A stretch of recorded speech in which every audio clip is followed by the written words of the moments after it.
bien sur Héritage Télévision. Bonjour à tous et bienvenue dans cette édition de la mi-journée. Les titres. Une marche pacifique de la société civile et partis politiques de l'opposition est organisée ce samedi à Kinshasa dans l'objectif de dénoncer le processus de désignation et l'investiture des animateurs de la CENI, mais aussi la politisation des animateurs de cette institution. Et puis 39 assaillants ayant attaqué la ville de Bukavu la nuit du 2 au 3 novembre dernier ont été transférés de la ville de Bukavu à Kinshasa, la capitale. C'était le vendredi 12 novembre. C'est tout pour les titres. À la une de l'actualité, les laïcs catholiques et les protestants regroupés au sein du CALCC et Milapro ainsi que certains autres partis de l'opposition organisent une marche pacifique samedi 13 novembre à Kinshasa pour dénoncer le processus de désignation et l'investiture des animateurs de la Commission électorale nationale indépendante CENI, mais aussi la politisation des animateurs de cette institution. Parmi les manifestants figure également le Front commun pour les Congo FCC. Plusieurs têtes d'affiche sont présentes comme Emmanuel Ramazani Chadari, Obé Minakou, Bruno Chibala, Félix Momat, Ingel Ifoto, Benoît Kambiri, Martin Zinkouyi, Michel Sakombi ou encore Adam Chaloué. Sur place, la police est mobilisée. 2 jeeps de force de l'ordre sillonnent dans ces périmètres où la circulation est fortement perturbée. Les 5 stations essence des parages sont fermées sans doute par crainte des débordements. Un mémorandum sera déposé à la fin du parcours comme convenu à la fin de la réunion à laquelle ont participé les organisateurs autour du gouverneur Jean Tiningo Bila. C'était le vendredi 12 novembre 2021. Je l'ai annoncé dans les titres, 39 assaillants dont 37 hommes et 2 femmes ayant attaqué la ville de Bukavu. Nous sommes dans la province du Sud Kivu. C'était la nuit du 2 au 3 novembre dernier. Ont été transférés de la ville de Bukavu à Kinshasa. Hier vendredi, c'était devant le gouverneur Théo Ngwabidje Kassi, son vice Marc Malabo, les commandants de la 33e région militaire Bob Kiloubi, ainsi que d'autres membres du Conseil provincial de sécurité qui ont pris rendez-vous à l'aéroport de Kavumu. L'exécutif provincial indique que parmi les transférés, il y a certains commanditaires, des complices et les exécutants. La décision a été prise par le Conseil de sécurité qui indique que ces transfèrements n'est pas la première étape en attendant le démantèlement de tous ces réseaux. Le gouverneur a appelé la population sud-kivusienne en général et particulièrement celle de Bukavu à collaborer toujours avec les services de sécurité en dénonçant tout cas suspect pour mettre hors d'état de nuire, c'est hors la loi en Provence et décourager ces malfrats qui veulent passer par le Sud Kivu pour matérialiser leur plan machiavélique, justement. Il a aussi invité la population au respect des mesures sécuritaires dans le couvre-feu qui va des 21h à 5h du matin et de quitter les groupes armés, ajoute la cellule des communications du gouverneur de la Provence. La nuit du 2 au 3 novembre, la ville de Bukavu a été attaquée par une bande armée. Après accrochage avec les FARDC, 36 éléments ont été capturés, dont 4 blessés pris en charge par le gouvernement provincial pour les soins.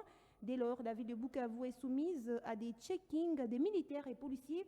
Des barrières sont érigées presque partout. Tout à fait. Autre chose à présent dans ces journaux, la directrice régionale adjointe en charge de la protection au bureau régional de l'Afrique du Sud a donné les tons de l'opération d'enrôlement biométrique qui vise à lutter contre l'apartheid dans le Grand Kasaï. L'activité a eu lieu dans le territoire de Dimbelingue en présence du gouverneur de Provence, Tarsis Kabatoussi. La détail avec notre correspondant Solène Mbamfika. En mission de service au Kasaï central, Angela Dukongwe Atangana, chargée de protection au bureau régional du HCR en Afrique du Sud, a mené plusieurs activités dans cette province. Il s'agit d'abord du coup d'envoi de l'opération d'enregistrement biométrique à Dimbelingue, où elle a été personnellement avec le gouverneur de province et une délégation du HCR Kasaï central. L'administrateur du territoire de Dimbelingue a saisi l'opportunité pour saluer l'activité de ce jour. Le lancement de l'activité d'enregistrement biométrique est un motif de fierté et de reconnaissance qui mérite clairement votre ferme détermination pour le retour de la paix et la stabilité de notre territoire de Dimbelingue. À cette occasion, Madame Angèle Dukongwe Atangana s'est réjouie du retour de la paix entre deux communautés à Dimbelenge, notamment Bakwandaye et Bakwakanyinga. C'est vraiment la satisfaction. La satisfaction de voir que ces deux communautés ont pu laisser derrière leurs divergences et se donner la main pour vivre de nouveau en harmonie. Nous les avons félicités et nous avons souhaité que cette harmonie-là se pérennise.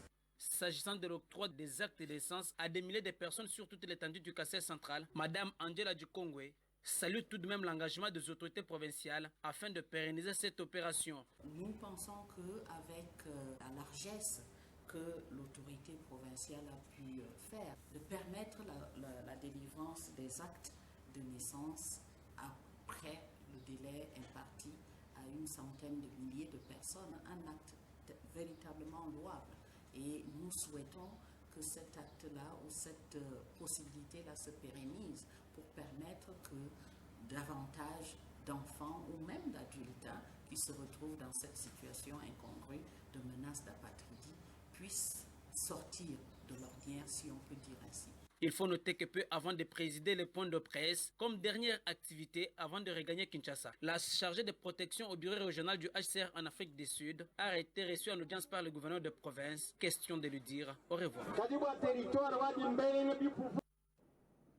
Parlons à présent de l'actualité ici dans la province du Haut-Katanga. Le gouverneur Jacques Kablakatoui a accordé hier vendredi une audience à la délégation conjointe mairie de Lubumbashi et FEC du Haut-Katanga.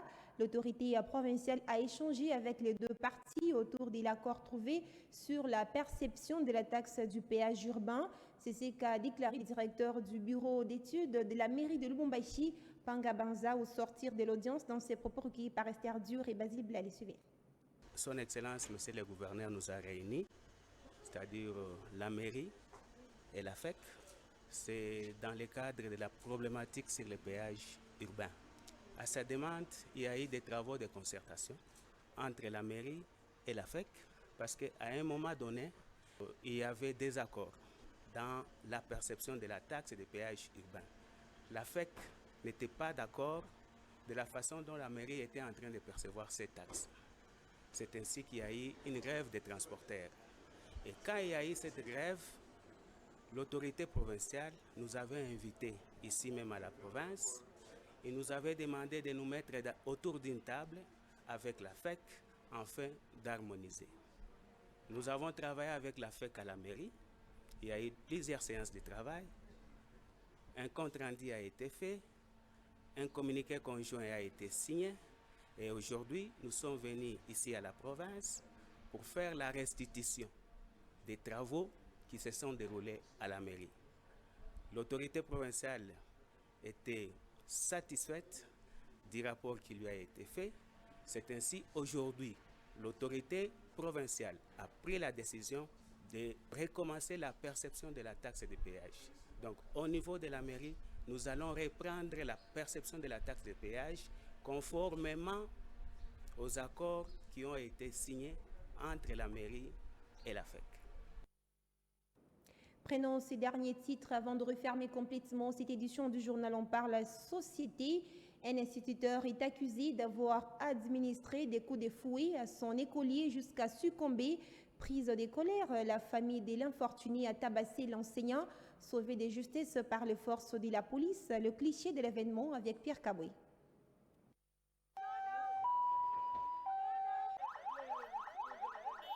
La situation était quasiment tendue le matin de ce vendredi 12 novembre 2021 sur l'avenue Famakou, au quartier cadastre dans la commune de Kampemba, Lubumbashi, où le complexe scolaire Pénoël a été le théâtre d'un affrontement entre un enseignant d'une cinquantaine d'âge révolu de cette école et la famille de l'élève de la première année, Henri Moussomba, âgé de 7 ans, qui aurait trouvé la mort après les coups qui lui auraient été infligés par son enseignant le vendredi dernier, tel qu'affirme le membre de la famille éprouvée. L'on pourrait constater la colère, les émotions insupportables affichées par la famille du jeune Henri qui l'entourait et regrettait sa disparition. Notre enfant est parti sain et sauf. Il est revenu de l'école, disant qu'il a été frappé par l'enseignant. Et c'est vrai, les sangs étaient en train de couler sur sa chemise. Nous l'avons gardé à la maison pour un certain moment. Et surtout, la situation s'est aggravée par la suite. On l'a dit amené à l'hôpital et aujourd'hui, voilà, il est décédé. Nous sommes venus revendiquer les droits, que cet enseignant réponde à ses actes. D'après les sources concordantes, la famille d'Ifortiné et quelques jeunes sont venus revendiquer la mort de cet enfant auprès de cet enseignant. Après plusieurs accrochages, l'instituteur, alors identifié comme encadreur des enfants de la première année primaire, a été sauvagement tabassé. C'était un groupe de jeunes gens de 5 personnes, 5 à 6 personnes, qui ont directement attaqué la classe où était l'enseignant en question. Moi j'étais là, je les ai empêchés d'entrer dans la classe pour... Vous êtes agent de sécurité? Je ne suis pas agent de sécurité, oui. Je suis membre de l'église. Okay. Et d'ailleurs, je suis le produit de cette école. Je suis la première promotion de la pédagogie de cette école ici. Okay. Vous avez essayé de les empêcher de... J'ai empêché ces jeunes gens parce que leur intention était d'entrer et qu'ils puissent tabasser l'enseignant. En fait, question de se faire la justice populaire. Suite à ces émeutes, quelques agents de la police nationale congolaise et les officiers du bureau D ont été dépêchés sur place, question de disperser les manifestants et de rétablir l'ordre. Du coup, on aurait attendu des coups de balle. Après une certaine accalmie, le bourgmestre de la commune de Kampemba, Eric Tuito Walamba, a tenu à inviter les membres de la famille au calme. Pour ce qui concerne, nous sommes des Africains. Il faut le deuil, organiser le deuil, comment enterrer. Okay. L'État est là, la commune est là. Nous allons tout faire pour que cet enfant soit enterré dignement. Le corps de l'infortuné a été exposé à la morgue de l'hôpital d'État Congo. L'enseignant qui a été victime du coup a été amené à l'hôpital. Mais sa situation paraît tout de même grave. Les enquêtes sont déjà en cours afin de boucler complètement avec ces dossiers. C'est par cette information que nous refermons ce journal. Place au rappel de titres. Une marche pacifique de la société civile et partis politiques de l'opposition est organisée ce samedi à Kinshasa dans l'objectif de dénoncer les processus de désignation et l'investiture des animateurs de la CENI, mais aussi la politisation des animateurs de cette institution. Et puis, 39 assaillants ayant attaqué la ville de Bukavu au Sud-Kivu la nuit du 2 au 3 novembre dernier ont été transférés de la ville de Bukavu à Kinshasa le vendredi 12 novembre. Vous avez suivi les détails dans ces journaux. C'était le journal de la rédaction. Merci à tous de l'avoir suivi partout à travers le monde. N'attendez pas d'être heureux pour sourire, souriez plutôt afin d'être heureux. Je vous retrouve très prochainement. L'information reste en continu sur Héritage Télévision. Un bon week-end chez vous.